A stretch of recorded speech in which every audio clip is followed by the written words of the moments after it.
You can listen everywhere to the Philip Maloney podcast. Yeah. Okay. So at this point in your life, you're thinking, I want to develop my career. I want something new. I want it to be something that can kind of feed me, clothe me, house me, etc., etc. But fundamentally, what I want it also to be is a means for opportunity and a means for young people to be able to grow and develop alongside. So you're running a sports camp. You've got Matt Lord on side, okay, and you're thinking about what this looks like. You run this camp with a professional footballer at the time. Yeah. Okay. So how did it go? What happened? Yeah. So actually, I think your summary is exactly right. So it all was about the opportunity. So it was all about trying to give young people the opportunity to have access to excellent facilities, really good coaches, and really good information. And that's how we started each program. And I suppose what was really interesting was the byproducts that we were getting. So yes, we wanted to give young people this kind of fabulous week of either football or basketball.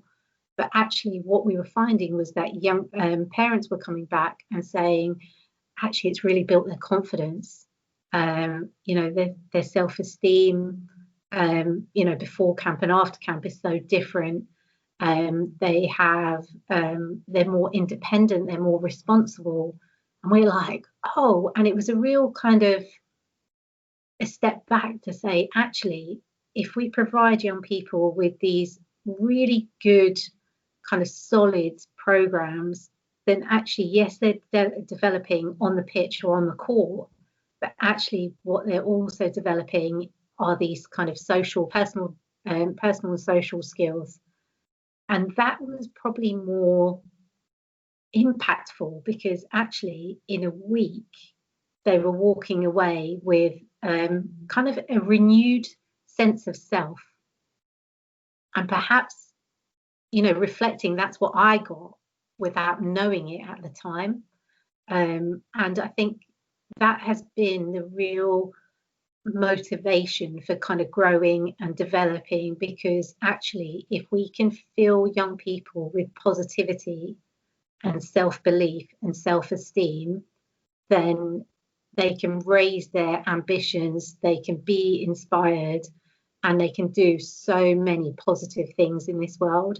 And the biggest thing for us has always been is that your past doesn't have to define you. So we're not, whatever has happened to a young person, and sometimes we know and sometimes we don't know, but actually your future can be anything that you want it to be. We just need to help you to dream big and help to make it happen. Wow. Yeah. No, that's fantastic. I mean, what a I suppose what an inspirational organization, I think so much so at this point in time where young people so many young people are lost. So many young people are thinking, what, I want to be this, and I want to try and get there. And the very thought of failure, of achieving that objective, just spirals them into chaos. It spirals them into, we see, forget the pandemic, we see epidemic proportions of, mental health issues, self-harm, abuse, substance abuse, promiscuousness, etc. That this sort of strive to kind of have a certain type of life at such a young age just blows my mind. And for somebody or somewhere for them to go and kind of refocus and recalibrate their abilities, and to broaden their horizons is an amazing thing to do, and I really cherish that about your organization. I think it's a really fantastic thing to put yourself forward to go and do, put yourself in service of these young people. Yeah, thank you. And I suppose that's why we've grown and developed to do different things now, because we can't reach all young people through the medium of sport and a camp. So lots of our programs are now focused on education, and especially through apprenticeship provision. So helping young people to kind of navigate their first step in their career, because you're right, so many young people that we come across still don't know what they want to do, but sometimes know what they don't want to do. So it's about providing the options. And I really feel for schools. Schools have got a huge job on their hands, and they've had extensive cuts. So we lost a national career service, I think, in 2012. Okay. And all of that weight was passed on to schools to help educate children about their different options. But actually, you need that independence, and you need to be able to look at young people and provide them with guidance that suits them. It's not all about doing your A levels and going to university. There are other options, but I think that the problem that we have in this country is that we don't show parity to the other options. Like, it's still very much, university is the be all and end all, and actually apprenticeships are looked at in a different light. They might be for someone else's child, but actually they're a fabulous option for young people to not only get work skills, but to learn on the job at the same time.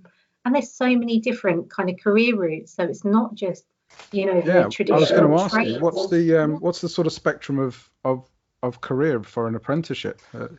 Drill down into that a little bit. What's the dynamics of that? How does that how does a young person see that in a clear picture? Well, so if I just maybe tell you about the dynamics of it, like how far reaching it is. So certainly when I was much younger, it was very much thought of as a trade. So if you wanted to be an electrician or a plumber, you did an apprenticeship.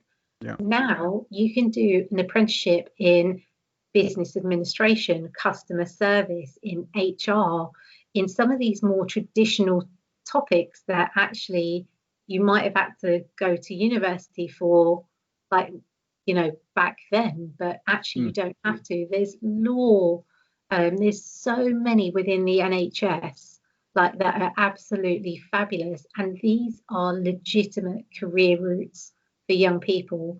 And I think lots more has to be done to kind of actually shout about how good they are, but have this parity so that people can understand that actually it's not a lesser qualification. Actually, I think it's harder, because how hard is it to work and study at the same time? I've tried it. I think it's so difficult.